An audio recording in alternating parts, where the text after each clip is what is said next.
What's up, everyone? Philip and Jonathan here, back again to stream some God of War 4. Is it 4? It's just God of War. No, it's just God of War. The new God of War. Yes, we're really excited.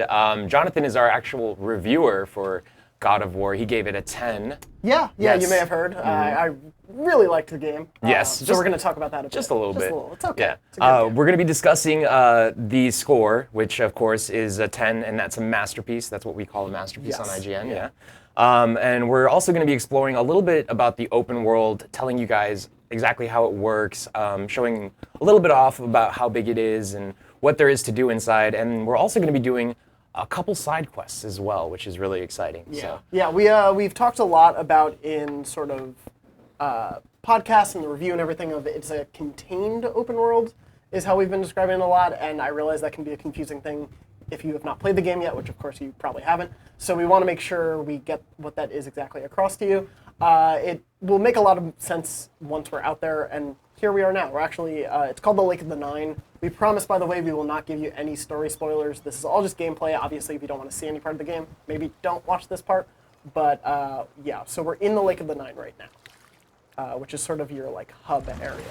Right. So this, how far into the game would you say this is? A few hours. If you like mainline it to this point, and there's a lot of little side things you can do early on, you could probably get there in about 3.5 hours or so. My first playthrough, I think it took me about 4 or so. Yeah. Probably. Yeah, that sounds about right. Gone on a trip like this with Mother. Yeah, so there's a lot of incidental dialogue while they're in the boat too, which we'll try to talk over just so it doesn't spoil anything, but you should be good. So this is essentially the main hub where you'll get to the rest of the world. As you can see right now, it's pretty foggy. There's not much, it seems like, in the area, but there's a lot to do on the horizon. And also as you get through some of this area, there are little sort of islands on the side. You may have seen it in our earlier stream, but there's actually a lot more to do, so we want to show you that. You may also notice, what I love about the sort of open hub world area is how detailed it is and how much it feels like stuff is lying beneath the surface. Yeah. Which is sort of what this game is. There's so much more beneath the surface than you think there is, which I love.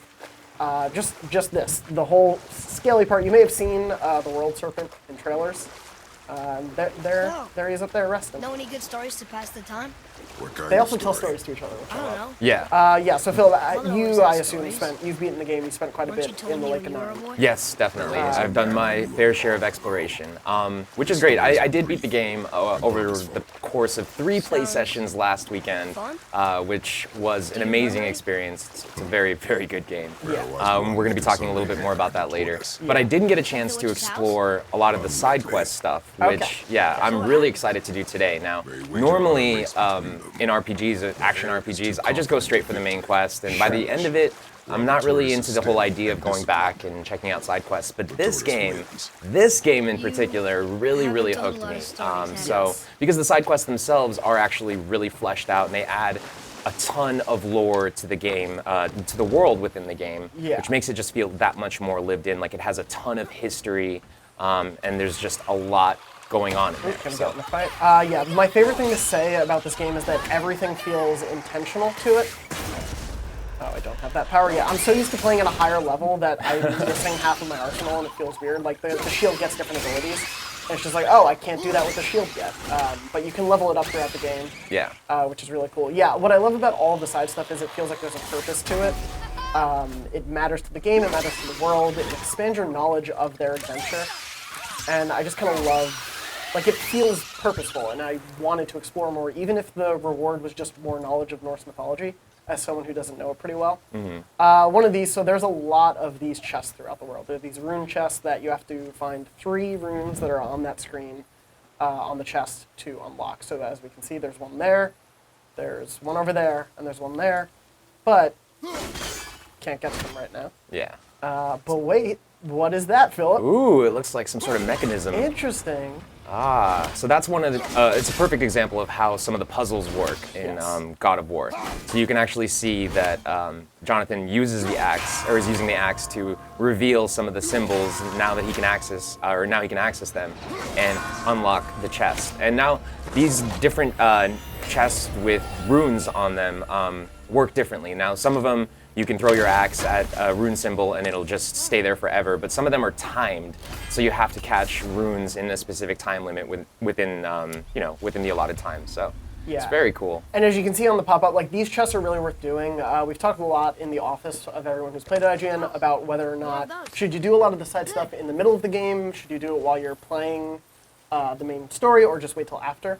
I think these chests are worth doing in the story itself because they get you things like that apple, which gets you you can upgrade your health that way. There's a thing to upgrade your rage meter. Yeah. We also just got this really cool thing in there. I'm going to go in and show you. These are one of the side quests. We're not going to be able to complete it right now, but there are a bunch of random treasure maps throughout the world. It gives you a little description about it and shows you a location. And you'll eventually see that location on your way through playing, but you may not know where that is right now. But as you come across it, there will be treasure locations to find. It's just one of the little things that encourages you to look for more in the area. Totally. Sorry? Sure, let me do that. Yes, well, I don't want to be talking over them too much. That would be here. And by the way, if you guys have questions, just drop them in the chat. We'll be reading chat questions, trying to answer them to the best of our abilities without giving away too many spoilers. Obviously, our main goal is to show off as much of the game as possible without going too deep into spoilers, which is why we're choosing to sort of do the side stuff. Yes, yeah, there are so many story moments in this game that are worth experiencing firsthand, not because they're like major twists, though there are really cool story turns, but it's more so because like experiencing them firsthand means so much to me while playing through that experience, and I think made this game so memorable. Right. And I've replayed a lot of it, and it still is so memorable in a lot of ways. Like things still work so well in the second or third time through. I've probably played the first 5 hours of the game maybe like 5 times by this point. But it still works so much, but I wouldn't want to ruin that surprise for any of you guys, so obviously we're out in the Lake of the Nine. Don't want to tell you how we got to the Lake of the Nine. But if you do have questions about the game in a non-spoilery way, we're happy to answer them. We both played through the game. I'm almost 100% on the game. Oh, wow. I have like 2 or 3 collectibles left.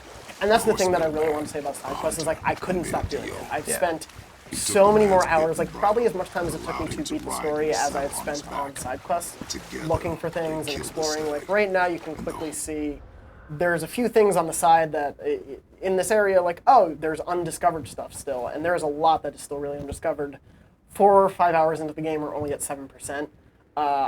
You can easily finish the game at maybe only 50%. Like, it is very easy to have so much left over. The Nubcake in chat has a really good question. He's asking, is there a new game plus, or do you finish and that's it? So it's not really, there's no real new game plus, but though who knows, they may add that in. They've added it to other games before, so that wouldn't be a surprise. But essentially you beat the game and you are still free to collect things. Like there is still the opportunity, you will not be locked out necessarily of wanting to go back and collect stuff. It won't like erase your save and suddenly you can't collect things, but you won't be able to be, I want to go play on the hard difficulty after playing on normal and have all of your gear or weapons. I think it would probably unbalance the game in a certain way, so if they add that in, I assume they're trying to fine-tune that, but they haven't announced that anything necessarily. Right, but once you do finish the main storyline, the game it shows you right away that you can just keep playing, which is really cool. So then if you played it the way that I did, then you're going to have a lot to do after you go and finish the story. Yeah, so. A couple people in the office, I know how you played, Andrew Goldfarb, Barrett Courtney, producer of Beyond. They all played and kind of just mainlined the story and were like, I have so much more left to do and I can't wait to do it. I'm trying to get us to a side area. It's so funny because I'm used to this map at like later in the game and I'm like, oh, I can go there. Not yet, I need more interesting items and such. Sir Jabik in the IGN chat is asking, will there be a sizable day 1 patch? Doesn't look like much needs to be patched. Was there a patch? So there were a couple small updates during the review process. There was like 1.01 and 1.02. I think they largely smoothed some things over, but nothing massive as far as I know.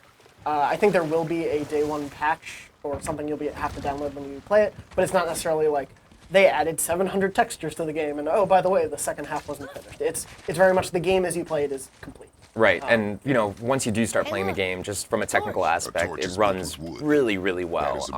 I played it all the way through on PS4 Pro. I know you played a little bit on just standard PS4 as well. I went out and bought a PlayStation 4 Pro while playing this game because I played it on my launch PS4 and then I played it on a PS4 Pro in the office and I was like, oh, this game is gorgeous. I need a PS4 Pro.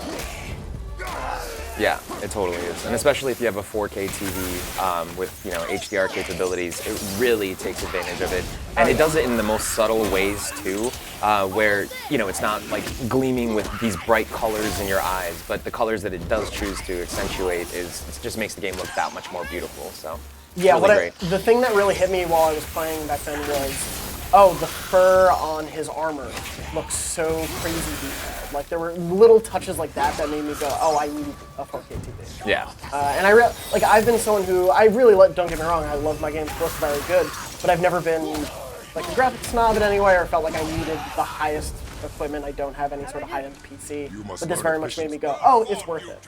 Oh, Mighty Mitch in the chat also has a great question. He says, are there optional tome-type areas? Think Tomb Raider or Assassin's Creed. Tomb Raider, where you have to read a lot of books. Tomb Raider, it's just a reading simulator. Tomb Raider, yes. Yeah, so there are not optional tombs, but there are... There are optional... Yes, there are optional areas. Yes, should we say so? All right, we'll leave it at that. It's really hard to say anything without spoiling the experience for you, but you can play through the main adventure of this game and completely miss areas of the game. Yes. Like, you don't have to journey to every part, and even the parts you go to, you can go back to and find brand new parts of them as you sort of upgrade your items and everything. There is like I've said, there's a lot underneath the surface of this game, and I think you'll see that as you play through it. Yeah, absolutely. And it's worth doing. Sorry to cut you off. No worries, no worries. I was just totally, when I did finish the game, I was incredibly surprised with how much of the world was really left to explore, or worlds that were left to explore. It's just really surprising, and I was surprised that they didn't incorporate some of that stuff within the main story quest, but I'm happy that they didn't, because it left a lot of mystery and it left a lot of reasons to keep playing after you did finish. Yes, so, yeah. So here, speaking of all the side stuff that you can still do, we just got a side mission. We also got an item. You can upgrade sort of the different parts of your axe, and this includes the pommel. It'll give you different stats and everything. There's a lot to do, and I actually found that I needed to use these points strategically for some of the especially harder later fights in the game. So you will want to upgrade as you get stuff. Like, don't neglect the things you collect along the way. But so we did just do this unfinished business, which is a side quest. So if you go over to back to goals, we'll see that. Unfinished business, so we have to light these braziers, speak to the dead spirits that are still, they haven't made their way to the afterlife, Valhalla, I believe, or Helheim, depending on what happens to you, poor souls. So we have to explore essentially the islands of the lake. You can see the lake. I love the map look-wise. Functionally, it's one of my bigger critiques of the game is I don't think it really helps you necessarily navigate sometimes. Yeah. It won't show you specific paths, but as a painterly map, I love the look of it. And so you'll know that we just took on that quest, and you'll see that these reverberating ones are the places we can go. And there are 3 more to go to. So we can go to these 2, as you'll notice, and we can sort of go over there. The World Serpent prevents us from getting there right now. Let us not be distracted. That will change, but again, we're not going to spoil how that will change. But yeah, there's a lot of side stuff. Some really hard optional fights that you get to. I don't know if you've done any of those yet. Yeah, I tried to. There's a statue of Thor within the Lake of Nine, and I remember I was just around this point in the game, which is 4 hours in, when I went to go attempt the quest behind it, and I was just way underleveled, underpowered to take on any of those enemies. So that's another thing that I wanted to come back and check out afterwards. So, and to kind of finish off the sort of, are there any optional tomb areas question, the last part of that question was that contains special good loot. And I just want to clarify that the best armor and the best gear in the game is definitely end game stuff that you go and will explore probably when most people are done with the storyline. Yeah, you'll definitely need to do some optional stuff if you want some of the best gear. Yeah. And it's really worth getting, and I've needed it for some fights. So I would definitely recommend doing that. As you can see, as we get on Lake 9, there's this icy area. We can go to another spirit over here, and we'll just go really quickly, because I know we explored a little bit of this in the last stream. So we're not playing on the hardest difficulty, so it should be a little easier to get through. But we'll just hop on. Okay, so we've talked a little bit about the open world, and now I kind of want to go over the score a little bit, and kind of that score, and kind of why why why you decided to give it a 10, and what a 10 really means, and like I said earlier, it's a masterpiece. Yes. And what defines a masterpiece, and the difference between something like a perfect game and a masterpiece? Yeah, so on the IGN scale, 10 is a masterpiece. It is not a perfect game. Right. I would say there are very few perfect games in all of time, maybe Tetris and a couple others. But a perfect game is a very hard standard to create. One note on the combat here, as you're seeing, Atreus is getting hit. He doesn't necessarily have a health bar of any kind, but he can be hurt to the point where you have to go save him because he's been trapped by an enemy. And if you don't do that, he will sort of cause you to fail state. And now Jonathan's just going crazy on this guy with Spartan Rage. It's pretty useful. Yeah, very, very powerful, very helpful. But yeah, anyway, back to the score. Yeah. So it's a masterpiece, and the thing that for me, and I can talk a little bit about how I came to that, but to me a masterpiece is, people may have different definitions of it. For me it is a piece of art where all of the parts of it are working toward a greater whole, and where everything is working in concert with each other to make an amazing story and a moving experience, and one that I forgot he can heal himself. That's not great. Oh, well, yep, time to do this too. Yeah, so it's one of those things where I feel like every part of this game, from the score to the look to the design of Kratos and Atreus to the side characters you meet who I don't want to spoil, to the combat, to every part of this game is very much like there's a reason it exists the way it does, and it all plays off of each other, which I think is the cool part. Totally. And so for me, there were many points along the way where I was like, oh, this is a masterpiece, because it surprised me in ways I never expected, and continued to do that. Like, there was never a point where I was bored of this journey, or where I felt not, like I wasn't enjoying it at any point. Like, there was always stuff that kept me going along. But not just that, but it moved me and made me think, oh, this is an evolution of this type of game. And it feels very much like the mission statement is taking the greater parts of games like it. Like, you can see the bits of Horizon in it, you can see the bits of The Last of Us, you can see bits of Dark Souls, and it brings them all together in a way that works so cohesively. Yeah. Like, it is such a cohesive, intentional, thoughtful game. It almost feels like it takes some of the best of those elements, like from a game like The Last of Us, and also from Horizon, with Horizon's more open world, and it takes the best of those elements and puts them all together in this new way that we've never seen a God of War game been displayed before, and it creates this new image of Kratos, and he's now this sort of character with emotions, or different emotions other than anger, which is totally new for him. I think that was one of the biggest things for me, is that it is such an evolution of the franchise for me in all aspects of it, where you see the DNA of it as a God of War game, but it evolves so much of it. It evolves who Kratos is, it evolves the combat in a different way, it evolves the world. Like, so much of it is knowing its past, but reckoning with that past, both the good and bad of it, because we've talked a lot about it, and I talked about it in my review, like, I always felt Kratos was a one-note character, but I don't want to disregard the fact that the combat of those games was fantastic. Like, there are amazing aspects of those games, and a lot of them on IGN got 9s and above, and especially at the time, I think, as like combat games, totally deserving of that, but there's an evolution we've seen in games of this scale, where the story can matter just as much as the gameplay, that can matter just as much as the world, and the way that this is layered is so exceptional. Yeah. And there were 4 or 5 times along the way where I was like, oh, this is a 10. Yeah. Like, this is something special, is how I felt while I was playing it. Yeah. And I couldn't deny that. There were, secret. There were multiple times throughout my playthrough, I want to say like every 3 hours, maybe 2 hours, where I would say, wow, this is an amazing game. Yeah. Like, this game is so good. I would literally have to like pause and just go like put my hands over my face. Like, it really surprises you in ways that I feel like we haven't seen games do before. Like, especially within its narrative and within the gameplay. The combat system is another really just revolutionary way to approach combat, in my opinion. Because of how dynamic it is, because of how versatile it is, and how many different ways you can take on enemies. For instance, when we first got copies of the game in the office, I remember walking around trying to, scope a view of people playing it. Yeah. And I asked Mark Medina, one of our gameplay producers, if he, what the combat was like. Because to me, before I'd played it, it looked a little bit like Dark Souls mixed with maybe some Arkham Asylum. I'm like, what's the combat like? What does it feel like? Is it like Dark Souls? And he just turned his head and he's like, it feels like God of War. Which is, yeah, Mark did that to me too. Yeah, it's so true. I mean, this game, it took a lot of what God of War felt like with the combat system of the old games, and it just evolved it. It took it to a whole nother level that makes you feel like you're having more intimate moments with a single character rather than just like 10 characters at once. But, you know, it also does have those elements that we've seen in previous God of War titles as well. There is an intimacy to the combat that I really appreciate. It feels like even just a battle with a sort of low-level guy at these points can be tough if you're not prepared.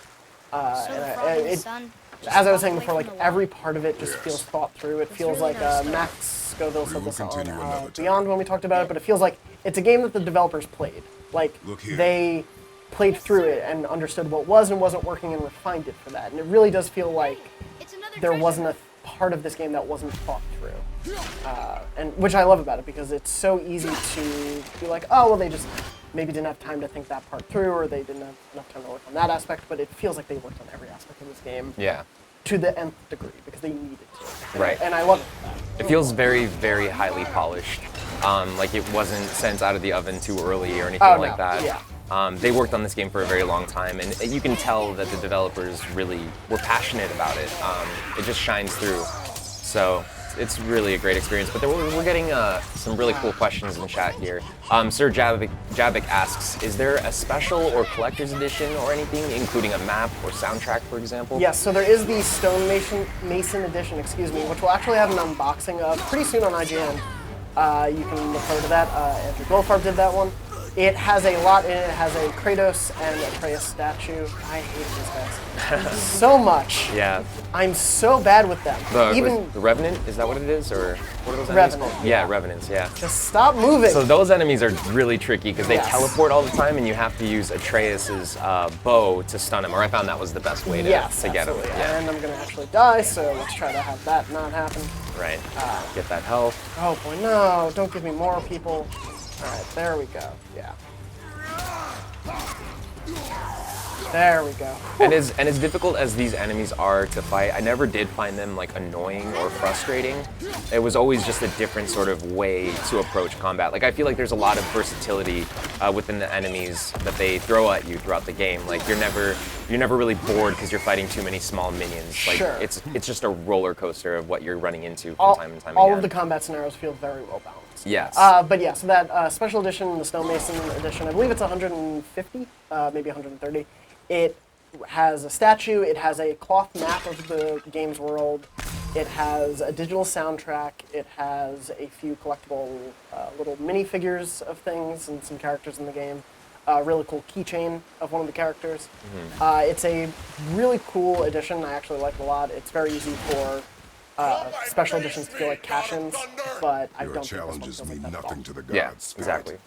Ninja TW, I believe that's how it's pronounced, in the chat says, I have nerve pain in my arms and I was wondering on the easiest difficulty how taxing combat is on your hands. I can't mash buttons for combos like I used to, so I pretty much stick Is there something we can do? Total style games these days, but I really want to play God of War. Telltale, yeah. All right, so I think if you can manage playing the older God of War games, that sort of combat system on the easiest difficulty, it shouldn't be too big of a problem for you. I don't know the extent of your nerve pain, but I can imagine that on easy difficulty, with just a general sense of being able to press buttons relatively quickly, you should be fine. The easy difficulty is called, I believe, Give Me Story. Right. And it very much is more intention to like, hey, do you want to see this adventure we've crafted?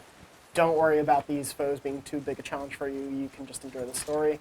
I haven't played it enough to know if later on in the game you probably still need to do some combos, but there aren't necessarily like 50 button combos where you're pressing those in like a span of 30 seconds. Like it's not that taxing, I would think, on the easiest difficulty, and very much so early on you can stick to hitting a button and then maybe pulling back for a second, hitting another button, and I think you would be largely okay. But again, I don't know how it would end up in the later. Just walked away from the well. If the sun jumped in, but it would be very much so. Like they have crafted an amazing adventure, and that was kind of part of why I gave it this 10. Is because that story is so enthralling all the way through, but the story plays off of the gameplay in really smart ways, and like things you do in the gameplay matter to the story. The story affects gameplay in cool ways. It all plays off of each other in really smart ways that I didn't expect. Yeah. And, like, there are moments I talk about it vaguely in my review. I jumped out of my seat when I realized certain things in the game, or that they would allow me to do certain stuff. Like, there were all these moments where my jaw dropped, or like I was a walking cliche playing this game, and it was silly because I was alone in my apartment, sometimes with my girlfriend watching, and being like, what's going on? But also, like, as just someone watching, I would say that, like, I had someone watching me play for a large part of it, and they enjoyed a lot of the experience just watching. So if you maybe have someone who just wants to see the story, you could probably have them enjoy a lot of this game just watching as well. Yeah, I mean, you can tell by yourself just by watching the gameplay. It's a very cinematic game. You know, the combat itself looks like it's just pre-rendered while it's happening, but it's not. I mean, it's live, obviously. You're in control of everything. But you know, and on that note too, graphically, this game is, I mean, probably one of the best games, if not the best looking game on PlayStation right now. It's absolutely up there. It's a phenomenal game.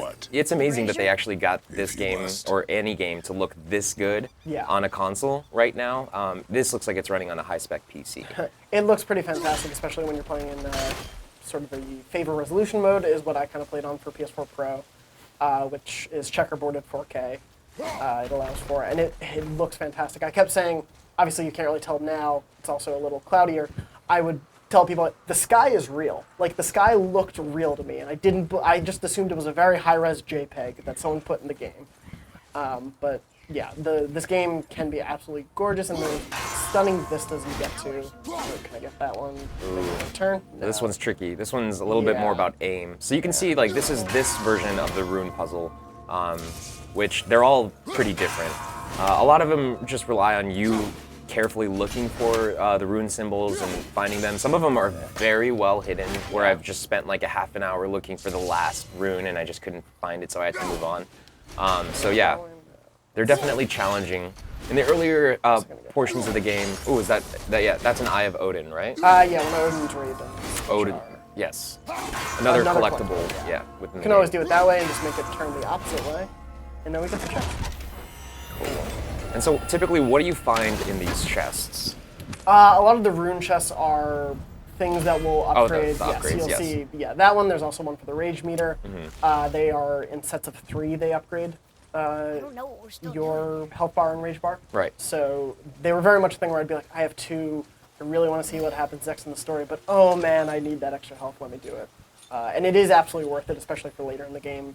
I can't imagine having the base health level that early on. Frozen Apes has a really great question. He says, Yes. "What's the best way to catch up on the whole of God of War without playing all 3 previous games?" And there's Mitchell with the plug right in the chat. Yes. Mitchell, you adorable man, you. Mitchell, You're fantastic. No, Mitchell's aka great. Jurassic Rabbit, in the chat, just dropped a link to an amazing video that he put together. He's also an IGN employee. He definitely made this awesome like roundup feature. There he is. There's his the thumb. Yeah, check it out. It's an amazing video. I watched it before my playthrough, and it just gave me all the information I needed. It's a really good refresher. 7 minutes of your time and you get the whole series. And that's a question we got a lot was, do I need to have played the old God of War games to play this game and enjoy it? The short answer is no. The longer answer is no, but it's good to have some background on who Kratos is. It makes some story moments have more of an impact and a better understanding. You kind of get knowledge of who he is through this game, so I don't think you'd be lost. But it is good to know sort of some of the stuff he's gone through, I think, especially helps in elevating certain moments. But it is not a requirement. Right, and there's also, I think, a ton of fan service, especially towards the end of the game, where you sort of, it pays respect to those people who did play, God of War and real big God of War fans from, the previous games. Absolutely, yeah. And the skateboarding level is just fantastic. Skate heaven, man. The history of God of War is tied to skateboards. Yeah. But yeah, so we were also getting asked about difficulty. Yeah, can you change the difficulty on the fly? So not on the hardest difficulty. When you're on Gimme God of War mode, I believe it is, if you start a game on there and you want to dumb it down, you have to start a new game. They don't let you dumb that difficulty down and then go back up because they want you to have that really difficult experience. On the other difficulties, yes, so I can just go there right now and you can sort of see.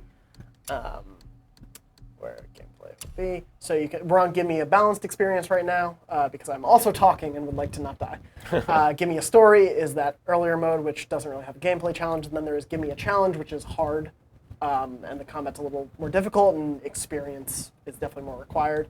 And then there's Give Me God of War mode, which you cannot change to at any point. While we're in the options, can you just show off what HUD settings you're Sure, using so as I well? actually have it changed from how I played the game. Right now, there's some stuff that I want to leave off for the moment for playing, but right now I have on essentially boss health bars and my health, because I just found it easier for me to know what my health currently is, or like how far my rage meter is at the time. It's just easier for me to see at a glance at the corner. But you can also change off enemy screen indicators, so while you're in combat, if an enemy's coming up behind you, I can leave that on, for example, and we can see if we get in a combat scenario what that looks like. It basically tells you a sense of where you may have to turn. Gameplay notifications is just like, hey, if you got a new piece of lore, go look at your journal. It doesn't tell you that all the time anymore. Enemy health bars are off, just because I actually played the whole game with them on, but yeah, I don't really, you don't need it once you're sort of got the hang of things. And then a compass sort of shows you where your objective is, and it'll turn with you as you're going around. You can also make things like, I'll make the compass touch, so it's not on the screen the whole time. But if I just had my finger on the touchpad, so it's currently appearing on screen. And it went away, and it just touched it again, there it is. And it fades away, it's pretty natural, and you'll see the main mission is that orange one that is up there, and then the side missions were the one. Ooh! Advanced combat. Atreus is advanced. My boy's growing up. That's one of the things that made me realize how much I love this game was I started calling him my boy from like 10 minutes into playing. When people would be like, oh, what did Atreus do? Like, oh yeah, my boy really helped me out in combat. Yeah. Like, my son really helped. And I call him my son in conversation with people. It's like, what am I doing?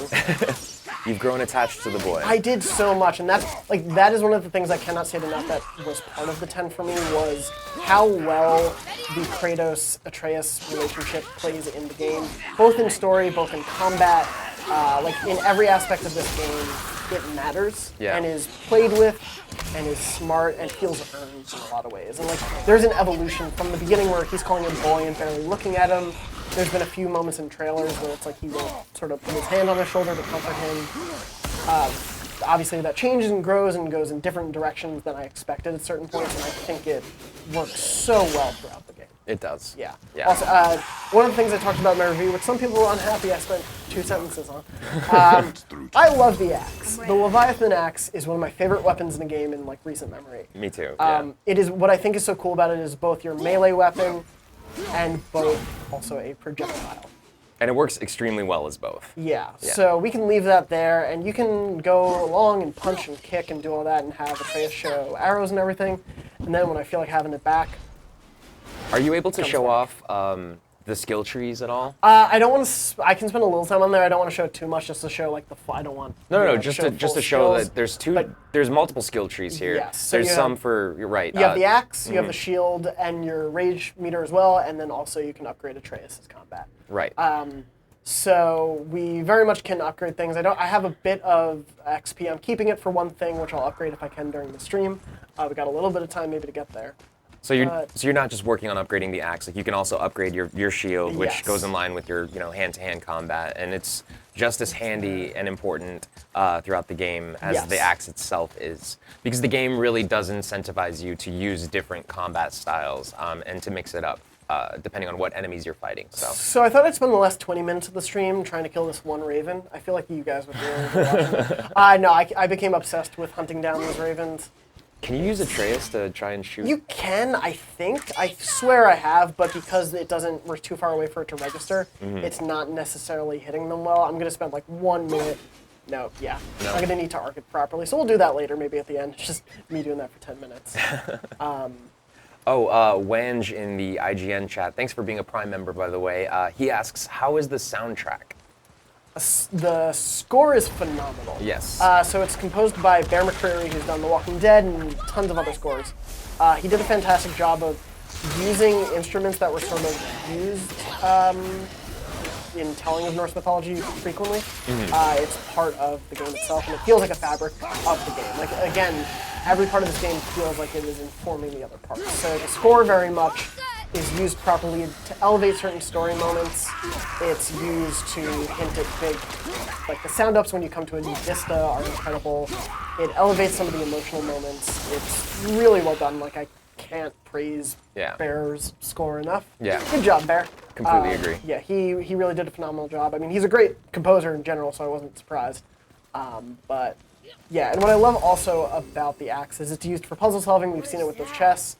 We can't get through this mist. Poison. You can temporarily freeze because it's imbued with frost power. Yeah.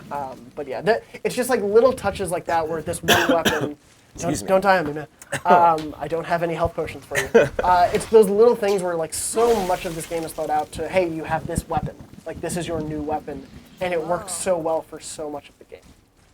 And there are so many little touches that they do with it that I don't want to spoil, but the axe works so well in so many scenarios. It is my favorite thing. I love it so much. But yeah, that 10 score, it's not an easy score to come to. I, probably like many of you watching or reading IGN, I was a longtime reader of IGN, and I remember when I'd see games get 10s, and it was like, oh wow, that's amazing. Yeah. Like, the magnitude of that score was not lost on me, and it's very much something we had discussions about in the office with people who play the game. Right. It was not a sole decision on my part to be like, this is a 10. No, and everyone else is like, I feel like it's more of a 7. Like, there weren't those sorts of discussions. It was more of a, okay, you think this is a 10, why? And people would read the review, and we'd have like healthy discussions about it and argue about certain points. It would be, I think X because of Y. And right. Well, whenever a reviewer decides that they want to give a game a 10, which is never an easy decision, there's always a lot of thought that goes behind that. IGN treats that as it's a very big deal. A 10 is very sacred to us, as it should be, because it defines a game as a masterpiece. And we don't just go out, and hand those off to just any game. Obviously, it has to be very special. So we have meetings, we discuss it with, our reviews editor, Dan Stapleton, who's very experienced in reviews, amongst any other people that have had a chance to play the game within the office. He's written at least 3 reviews. At least 3, he is. with like 7 zeros behind that 3. So it was a well thought out decision, and I totally agree with, and I don't think anyone in this office disagrees with Jonathan's review. Well, thank you. And hopefully you guys, when you get a chance to play it, will agree with him as well. Yeah, and obviously there have been a lot of discussions before the game is launched, and I want to keep talking with everyone who has been nice enough to talk with me on Twitter about the game. Once you've started playing, talk to me more about it. I want to know your thoughts. I want to know how you feel about certain aspects of the game. I want to really talk about this because this game, it's hard not to talk about this game in so much detail without spoiling anything. And before we go too further, I'm going to stop there for a second and load a little bit further earlier on because I don't want to ruin a character introduction. Okay. So we're going to go a little bit earlier in if you don't mind, but any questions in chat while I do that? Yeah, so Be More City Ravens wants to know, can you switch to the kid? No, you cannot play as Atreus technically, but you can definitely use him or give him commands within within combat. So as you can see, he has a bow that he uses as his main weapon, but as you level up his skill tree, you unlock sort of more different styles of combat that he can also interact with enemies with and help you out, which does definitely come in handy, especially in later parts of the game when you're fighting harder enemies. But for the most part, he's just kind of there as your assistant, kind of like a very smart Ellie from The Last of Us. Yeah, we've talked a lot about comparisons of things, and it's not, the game is not a one long quest where you have to make sure Atreus stays alive. Like, that is not a big component. I mentioned it happened in combat, but it's very rare. Like, throughout my full game, it maybe happened once or twice. Right. I think we can go. It's not a concern that you have to really worry about, but it feels like an evolution of Ellie, where I know there was some dissonance for people with Ellie, where Last of Us is a big stealth game, and having Ellie jump from cover to cover and not having enemies see her was a little weird for some people, and I get that. It feels like there aren't really those issues with God of War, though it necessarily isn't a stealth game, so you don't run into that as much, but the way That looks inviting.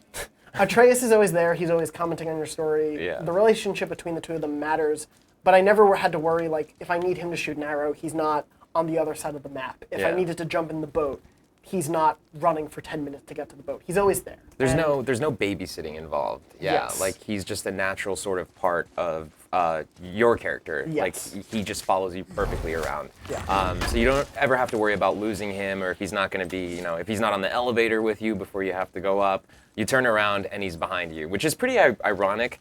I think because Kratos himself is constantly worried about Atreus and he's trying to take care of him. But you seriously, you don't have to worry about him at all while you play. You just kind of use him in combat and different puzzles and stuff. I see one interesting question I actually like in the IGN chat. Sure. So TTB711 asks, being its semi-open world, is there a chance you can accidentally miss areas? So yeah, that's a discussion we've been having in the office because we haven't necessarily, I don't know if anyone percentage-wise gotten 100% on it. I think I'm at 98 right now. As far as I know, anything that is key to a collectible, you can't really miss.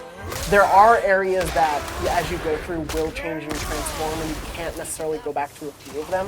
But I don't think they necessarily, like the ravens, for example. Right. I've found all the ravens, and I was able to find a bunch of them after the game. It was never in the midst of the game, I closed off a section and was unable to get them. That said, there are areas that will change and you won't necessarily be able to go back to them because of story events.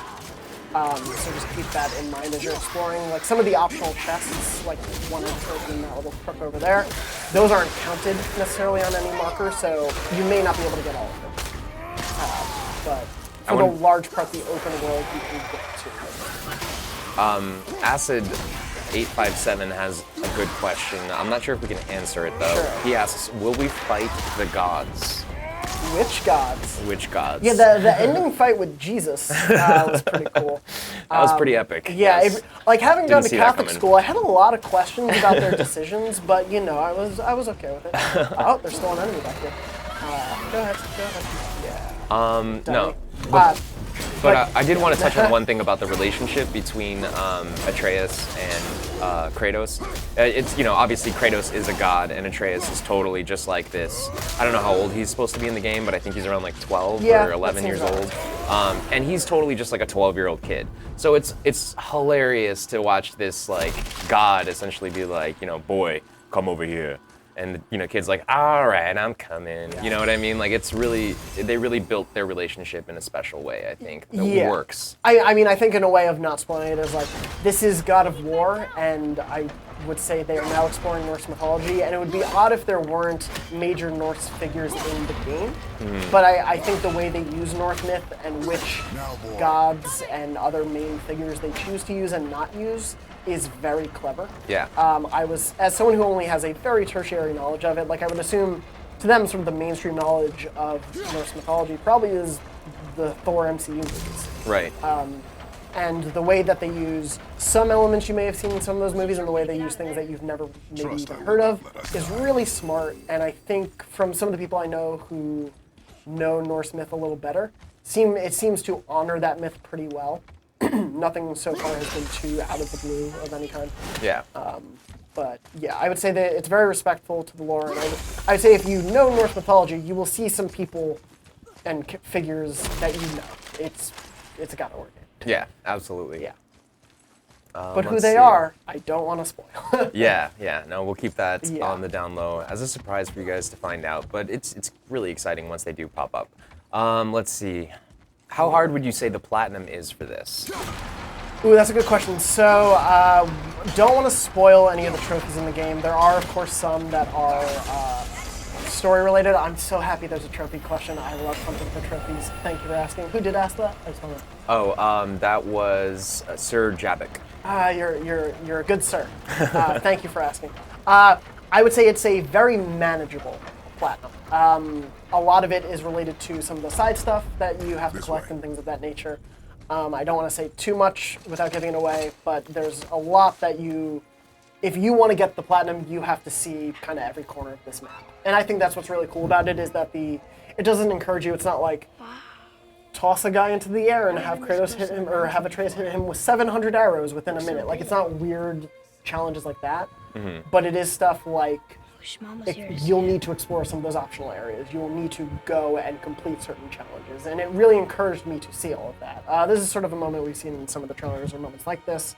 Yeah, stuff like that kills me. Yeah. I think especially for people who may have had fathers who aren't like the most great at showing their emotions, this game is going to really hit you. For me, as someone who has had both a father who did and didn't. Yeah. Welcome to Daddy Issues, my new show. No, but I think, yeah, there's a lot What is it? to this game that, especially the Platinum, Look, encourages There are runes you written along the side. to really explore. What And does it I say? love the Platinum for As that. we Like, it has are, been a fun Platinum we to go two, for. we I'm three. one trophy away. I'm one trophy. So Oh, man. it's manageable, but I've spent a lot of time in this game. Maybe there's a clue around yeah. here. So this is a puzzle, another puzzle here. Yes. This one is following the story, right? Yeah, this is a little bit in the story. So what I love of it, it's not a huge moment in any way, but what I love is Atreus can read Norse runes and Norse myth. Seems That's like not maybe those something rings that should be turned. Kratos can do. And I love, like, that plays into the gameplay in a smart way of Kratos is obviously, he is a god, and he is this amazing, powerful figure. He can't read in this universe. Right. And so he has to rely on his son. And the fact that there is that reliant relationship when they are, I wouldn't say strangers at the beginning of the game, but they are not close in any way. Oh, that was the Still wrong side, doesn't but look like whatever, I'll get anything. there in a second. They are, yeah, they are having to rely on each other, and that's what I think is really smart about this adventure, is that it plays into the combat and isn't think just that on the part's right. surface. Oh, Yeah. they're father and son who can't get along. Like, it matters to the game.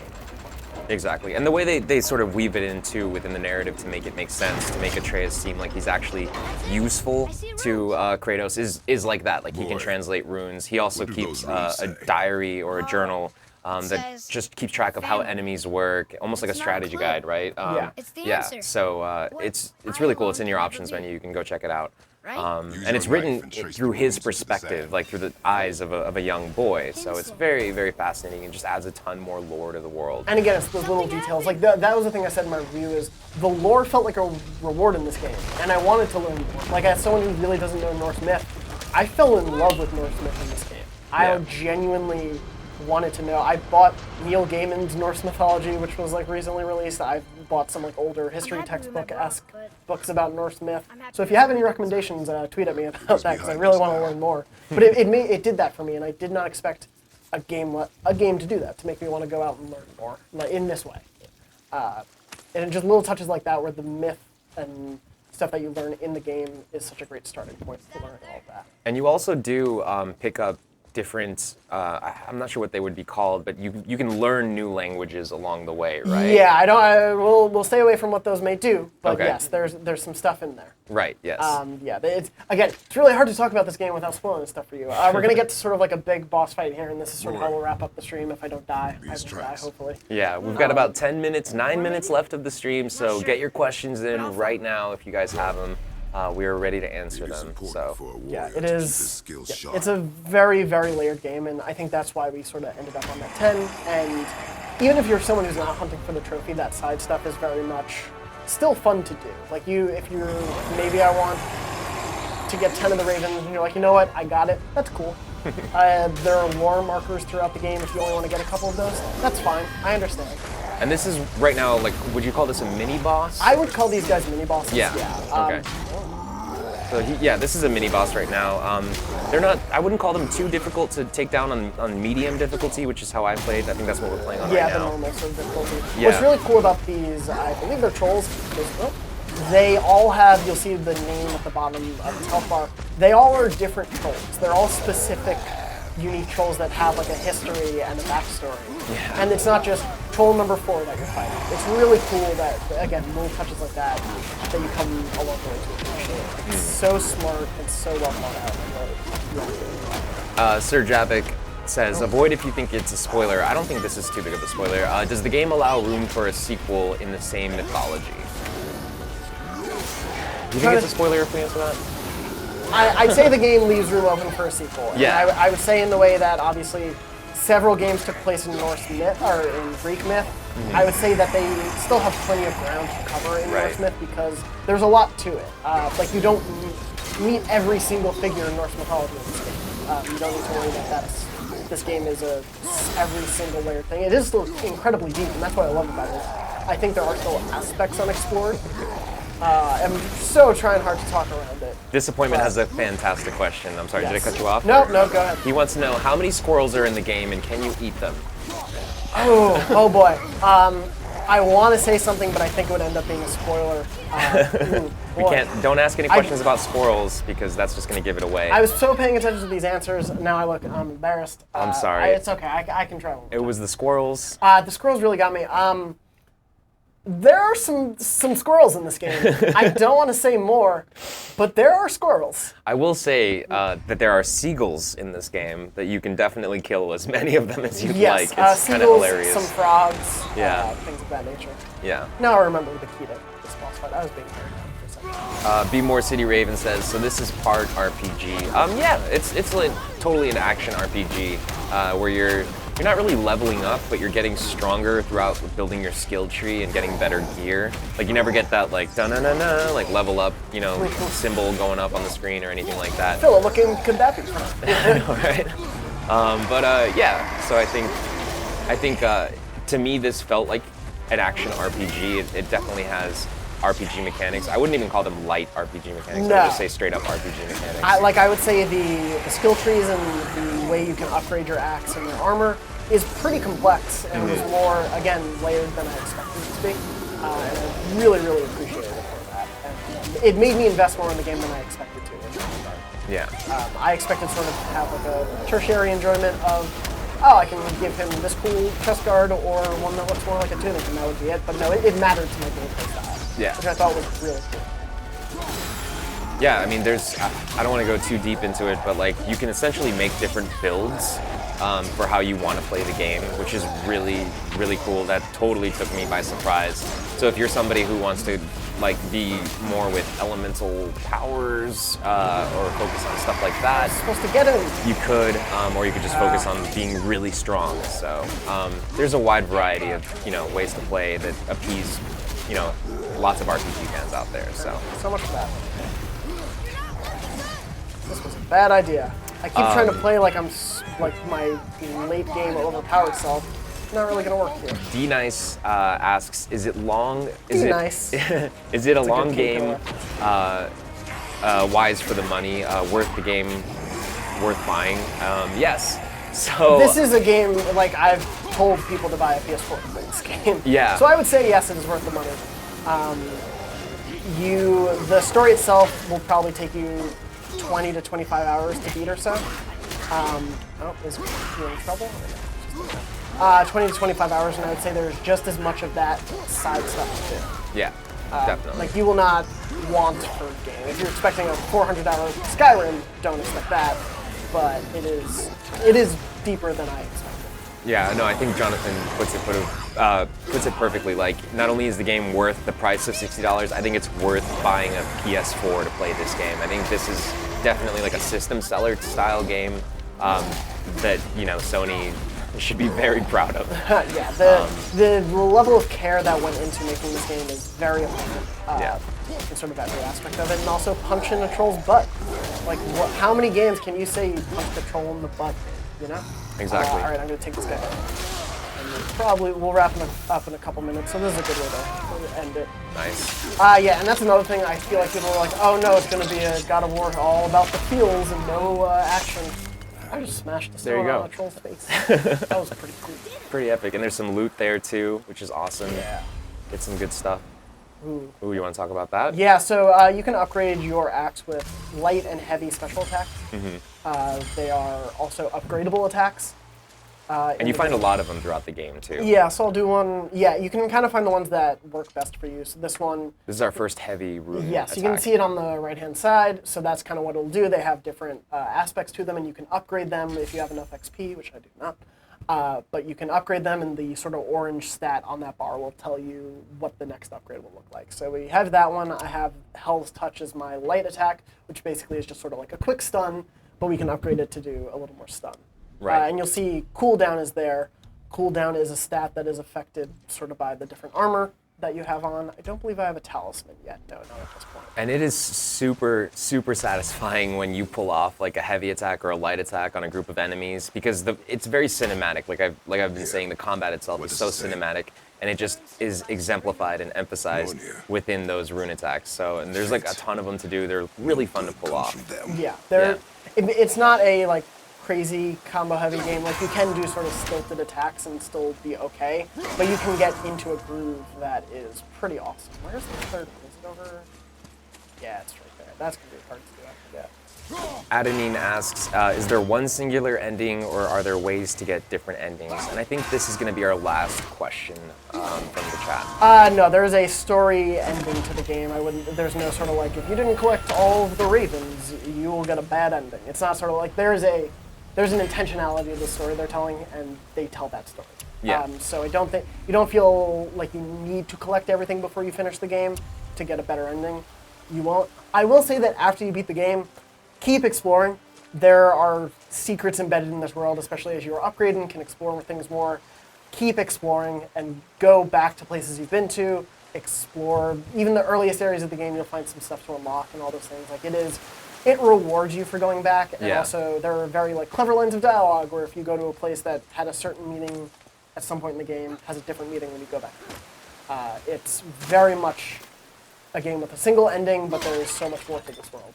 And we spent so much time in this game. I restarted it last night and didn't want to stop playing. Like it's one of those games for me. It's a thing I'll probably return to like every year or so and play through. Yeah, I'm excited to jump back in and finish up those side quests. I don't know if I'll be able to 100% it. I don't know if I'll have time, but I definitely want to get as far as I possibly can. Well, Philip, we all can't be expert gamers like myself. No, but, you know, unfortunately it not. happens. But yeah, thank you guys very much for joining us today on our God of War stream. We had a ton of fun showing off the game. I'm going to throw my axe off the end there and just go free, and I'll recall it as we wrap up. Yeah, absolutely. But yeah, my name is Philip Musin, Jonathon Dornbush right here, God of War reviewer. Thank you guys very much for checking it out. And for everything else, God of War and PlayStation 4, keep it here on IGN. This game is so good.